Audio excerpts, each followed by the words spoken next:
നിർജീവമായതിനെ ജീവിപ്പിക്കുന്നവൻ. റോമാലേഖനം 4-ാം അധ്യായം 19-ാം വാക്യം ആണ് നാം ചിന്തിക്കുന്നത്.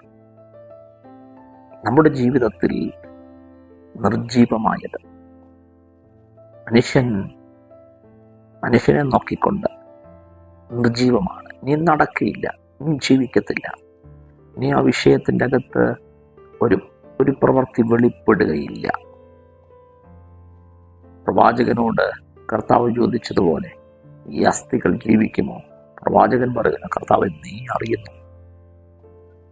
ആ കർത്താവ്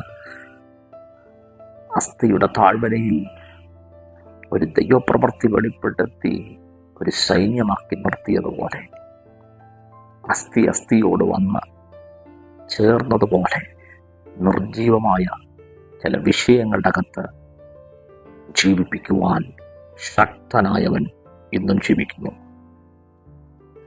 അബ്രഹാമും സാറയും നിർജീവത്വം ഗ്രഹിച്ചു, അറിഞ്ഞു നിർജീവമാണ്, നടക്കയില്ല. പക്ഷേ വിശ്വാസത്തിൽ ക്ഷീണിക്കാതെ നിർജീവമായ അവസ്ഥയുടെ അകത്ത് ജീവൻ പകരാൻ കഴിവുള്ള കരുത്തുറ്റ സർവശക്തനായ ഒരു ദൈവത്തിൽ അവർ വിശ്വസിച്ചു.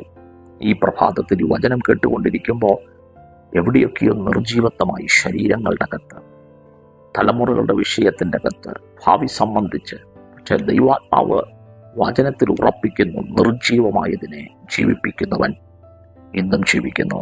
കർത്താവെ, നിർജീവമായ പോയ ചില ജീവിതത്തിൻ്റെ സാഹചര്യങ്ങളുടെ അകത്ത് ജീവിപ്പിക്കുന്ന ദൈവശക്തി അവരുടെ മേൽ വ്യാപരിക്കണം, അത്ഭുതം ചെയ്യണം. യേശുവിൻ നാമത്തിൽ തന്നെ. ആമേൻ. God bless U.